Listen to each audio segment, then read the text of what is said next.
Welcome back to my YouTube channel. Ayan, for today's video, ipapakita ko sa inyo kung gaano kalaki yung mga bahay dito sa Saudi Arabia para may idea yung mga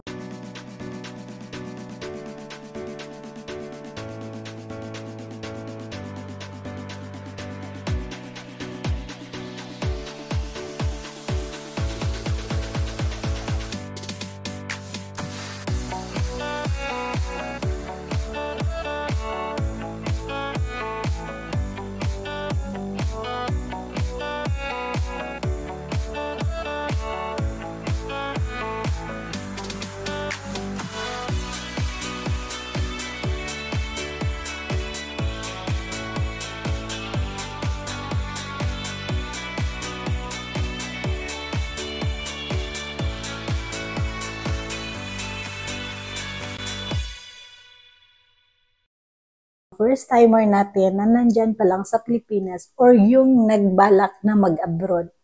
So, ganito, wala talagang maliit na bahay dito, guys. Papakita ko to sa inyo para may idea kayo kung kayanin ba ng katawan ninyo yung trabaho dito dahil hindi lang maliit yung bahay kung hindi malaki. So, ayan guys, start tayo dito sa bahay namin. Ayan.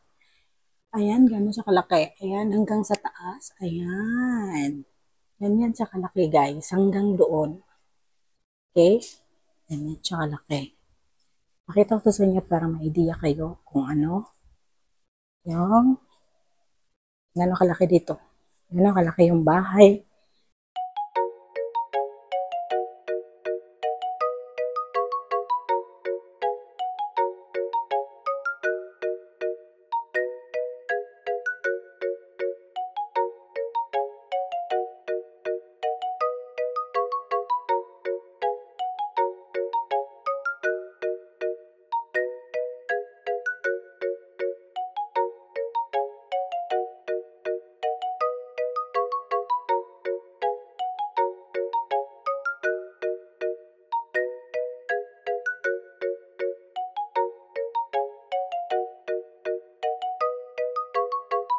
O, diba guys, napakalaki yung bahay nila dito. Kaya, pinakita ko sa inyo para makapaghanda kayo na sa Pilipinas pa lang kayo. Handa nyo na yung sarili ninyo na kung kaya ninyo ba yung trabaho ninyo dito sa ibang bansa guys. Kasi, napakalaki talaga yung mga bahay dito. Wala talagang maliit na bahay. Kaya, pinakita ko sa inyo para may idea kayo kung yung bahay nila dito. Kasi, meron pa nga dun guys, sa kabila guys. Ito guys, nakikita ko dito, malalaki talaga yung bahay nila. Makikita mo, yung pinakita ko sa inyo kanina, harap lang yun. Tapos makita nyo dito sa by side na bahay nila. Papakita ko sa inyo guys. Yun, hanggang dyan guys, tingnan nyo guys. Oh, yan guys. Hanggang doon, kita nyo kanina.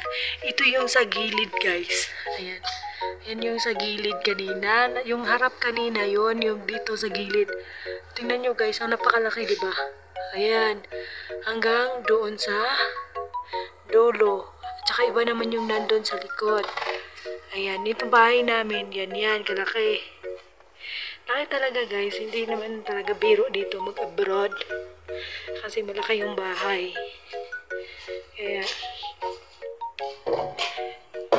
Kaya ganyan yung kalaki yung bahay namin. Ayan, nandun. Hanggang doon. Ayan, hanggang doon. Tapos yung sarap kanina, di ba nakikita nyo? Yan siya kalaki guys. Ayan yung sa kanina. Kanina yung bahay doon. Yung harap. Ayan, tingnan nyo, panoorin nyo naman. Di ba napakalaki? Hindi naman na hindi lang isa yung amo mo sa loob ng bahay, kung hindi 2, 3, 4, 5, 6, 7, 8. Yun talaga yung napakahirap guys kasi mahihirap talaga kasi napakapagod, lalo na Ramadan. Dami kang gawin, dami kang lulutuin, dami kang asikasuhin. Tapos hindi lang 1, 2, 3, 4, 5, 6, 6, 7, 8 yung aalagaan mo, lulutuan mo guys. Mas mahirap pa dun pag may bata kang alaga, guys. Yan talagang napakahirap. Kaya, ready kayo guys kung gusto nyo mag-abroad. Yan. So, ngayon, magluluto na naman ako ng hapunan. Nalilito na kami kung ano yung lulutuin namin. Kung ano yung papakain namin sa kanila. Kasi, palagi na lang kabsa. Ayun, yung napakahirap guys, kahit wala kang bata. So, ikaw yung naano sa pagkain nila. So, magluluto ka talaga. Pinakita ko naman sa inyo yung bahay nila kanina. Yun na yung bahay nila. Bahay pala namin dito. Tapos, ang napakahirap guys, kung may bata kang alaga. Kasi yung isang kasama ko nandoon sa sala, nag-alaga ng bata. So, ako na lang yung magluluto. Ngayon, nag-start na ako. Maghugas muna ako ng konting hugasin kasi ganyan si ate pag wala siya masyadong, hindi siya busy. Siya yung mga hugasin namin. Kaya, yan, konti na lang yung hugasin namin. Kaya, mag-start na ako magluto kasi anong oras na. Pero maghugas muna ako kasi para konti na lang yung tuloy-tuloy pala yung pagluluto ko. Wala na akong hugasin. Kasi, hindi pwedeng yung natin mamaya. Yung magluluto. Kasi kailangan talagang fokusan yung niluluto ko kasi iba yung lulutuin ko ngayon. Pakuha muna ako ng gulay sa taas. Kaya napakahirap dito guys sa abroad. Lalo na pag mag-Ramadan kasi kailangan mo talaga silang alagaan, lutuan. Nadagdagan yung trabaho mo kasi nagiba yung yung oras sa pagkain. Siyempre, kailangan nilang kumain bago sila magtulog. Kasi baliktad sila, umaga, natutulog sila, kailangan lang full yung kanilang mga tiyan. Kaya, magluluto na naman ako. Kailangan talagang magluto. Okay. Kunti na lang naman yung hugasin namin kasi ni ate kanina. Dinadahan niya tapos nagpapail ako. Nilagay ko na sa drawer yung mga inugasan niya na una kasi kailangan talaga dito. Kailangan talagang magtrabaho. Kasi mamaya kunti pagkatapos ng mawi yung aking amo, mamaya uuwi yun. Yung alaga ko, pupunta yun dito sa kusina. Yun ng pagkain. Nagutom na daw siya. Hindi makukontento sa kinakain nila nga, sambusa. Sana pulpak na yung tiyan ng sambusa. Hindi pa nakontento yung tiyan. Kailangan, hindi na pala, makontento na pala yun kanina.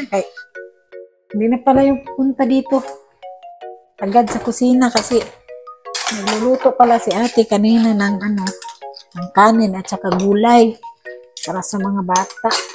May natira. Kumain na pala yun. Kaya pala, anong oras hindi nagpapakita dito sa kusina. Busog na pala yun, na full pack na pala yung tiyan yun. Ay, naku. Talaga tong mga Arabo. Hindi makontento sa nakainin ba? Sana yung mga bituka nila. Bituka nila dito, yung parang drum, parang sako, na walang kabusugan kasi alayin mo naman na nagkape. Tapos pagkatapos magkape, magtsaa. Pagkatapos magtsaa, maghapunan. Pagkatapos hapunan, magtsaa na naman. Saan ba nilalagay yung kinakain nila? Ay, ang dadami talaga nilang problema sa buhay. Hindi makontento sa isang kainan na. Tapos kawawa yung katulong kay panay hugas, panay gawa. Ay, Diyos ko. Talaga ng itong mga. Kaya kayo dyan ready na kayo kung gusto nyong mag-abroad kasi Nakita ko na sa inyo yung bahay.